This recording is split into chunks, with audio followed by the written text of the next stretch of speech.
नमस्कार। मैं doctor JD Gupta, Shrimati Kesharbai Lahoti महाविद्यालय अमरावती।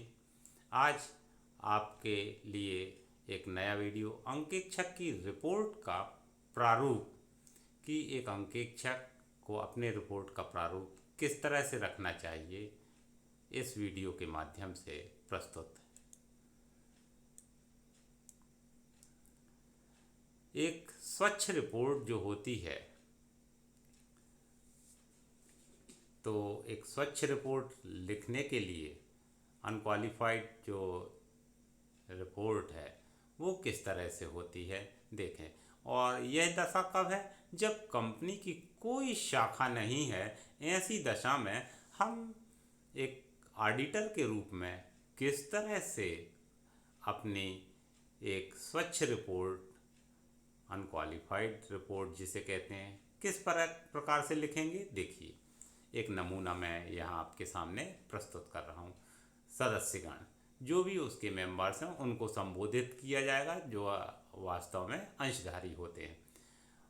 और फिर कंपनी का नाम अंकित लिमिटेड अमरावती। हमने अंकित लिमिटेड के 31 मार्च 2020 को बनाए गए स्थिति विवरण व लाभ हानि खाते का अंकेक्षण किया है और हम कंपनी अधिनियम 2013 की धारा 143(2) के अंतर्गत वांछित रिपोर्ट प्रस्तुत करते हैं कि 1. हमें वे सभी सूचनाएं और स्पष्टीकरण प्राप्त हुए हैं जिनकी हमको अंकेक्षण के लिए जानकारी और विश्वास के अनुसार आवश्यकता थी। हमारी राय में, जैसा कि पुस्तकों की जांच से प्रकट होता है, कंपनी ने विधान के अनुसार आवश्यक पुस्तकें रखी हैं। हमारी राय में कंपनी का स्थिति विवरण और लाभ हानि विवरण, जिनका उल्लेख हमने अपनी रिपोर्ट में किया है, लेखा पुस्तकों के धारा 143(10) में वर्णित लेखा विधि मानकों के अनुरूप है। कंपनी ने स्थायी संपत्तियों का पूर्ण विवरण रखा है। प्रबंधन ने इसका सत्यापन स्वयं किया है और यह सत्यापन संतोषजनक है। इस लेखा वर्ष में स्थायी संपत्तियों का पुनर्मूल्यांकन नहीं हुआ है। पक्के माल, स्टोर्स, स्पेयर पार्ट्स तथा कच्चे माल का सत्यापन प्रबंधन ने स्वयं किया है। हम स्टॉक के मूल्यांकन से संतुष्ट हैं। यह मूल्यांकन पिछले वर्षों में अपनाई गई विधियों के अनुसार ही किया गया है। कंपनी ने कंपनी अधिनियम की धारा 185 के अंतर्गत रखे गए रजिस्टर में वर्णित कंपनियों, फर्मों तथा अन्य पक्षों से रक्षित या आरक्षित ऋण नहीं लिया है। कंपनी ने जिन पक्षों को ऋण या अग्रिम दिए हैं, वे मूल राशि तथा ब्याज का नियमित रूप से भुगतान कर रहे हैं। इसके पश्चात कंपनी ने धारा 189 के अंतर्गत रखे गए रजिस्टर में अंकित कंपनियों तथा अथवा कंपनी अधिनियम 2013 की धारा 185 के अंतर्गत एक ही प्रबंध की कंपनियों में को कोई ऋण नहीं दिए हैं। स्टोर्स, कच्चे माल तथा प्लांट व मशीनरी, साज सज्जा तथा अन्य संपत्तियों के क्रय के लिए पर्याप्त आंतरिक नियंत्रण पद्धति है। कंपनी अधिनियम 2013 की धारा 185 के अंतर्गत रखे गए रजिस्टर में लिखे गए प्रसंविदा अथवा व्यवस्था के अधीन किसी को अंकेक्षित वर्ष में 50,000 रुपये या अधिक राशि के माल के क्रय तथा सामग्री व माल, सामग्री व सेवाओं की बिक्री के लेन देन नहीं हुए हैं।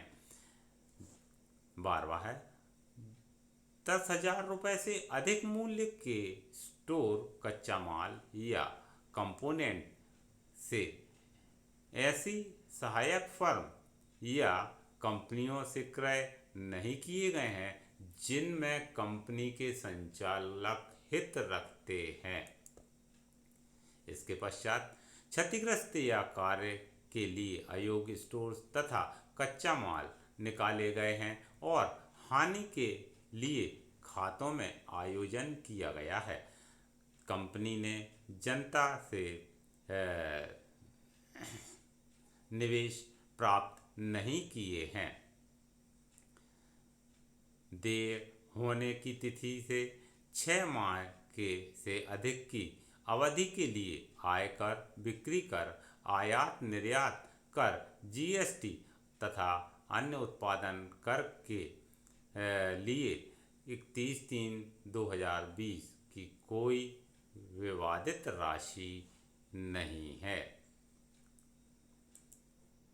कंपनी सह उत्पादन और अवशिष्ट सामान की बिक्री के लिए उचित लेखे रखती है। इस कंपनी की प्रदत्त पूंजी आरंभ में 25 लाख रुपए से अधिक थी और इस कंपनी में आंतरिक अंकेक्षण होता है। कंपनी अधिनियम की धारा 128 के अंतर्गत केंद्रीय सरकार द्वारा निर्धारित लागत लेखे कंपनी रखती है। कंपनी ने उचित अधिकारी के पास भविष्य निधि की राशि नियमित रूप से जमा की है। कंपनी का स्थिति विवरण व लाभ हानि विवरण खातों से मेल खाते हैं। कंपनी में पर्याप्त आंतरिक वित्तीय नियंत्रण प्रणाली कारगर थी। इस तरह से उसकी रिपोर्ट होती है और अंत में वह लिखता है, हमारी राय में और हमें प्राप्त सूचनाओं एवं स्पष्टीकरणों के आधार पर उक्त खाते कंपनी अधिनियम के अनुसार सूचना देते हैं और कंपनी के कार्यों का जैसा कि वे 31 मार्च 2020 को थे सच्चा और उचित चित्र प्रस्तुत करता है तथा लाभ हानि खाता तथा उस तिथि को समाप्त हुए वर्ष के लिए लाभ का सच्चा उचित चित्र प्रस्तुत करता है। तत्पश्चात वह रिपोर्ट लेखन का स्थान अमरावती, दिनांक डालेगा और चार्टर अकाउंटेंट यहाँ पर अपने हस्ताक्षर और रजिस्ट्रेशन नंबर अवश्य लिखेगा। इस तरह से एक स्वच्छ रिपोर्ट जो है वो बनाई जाती है। तो आपने आज यहाँ देखा कि जब कोई कंपनी की शाखा नहीं होती तो एक स्वच्छ रिपोर्ट किस तरह से, जिसे हम अमर्यादित रिपोर्ट भी कहते हैं, तो अमर्यादित रिपोर्ट का यह नमूना मैंने प्रस्तुत किया। अगले वीडियो में हम पुनः मिलेंगे।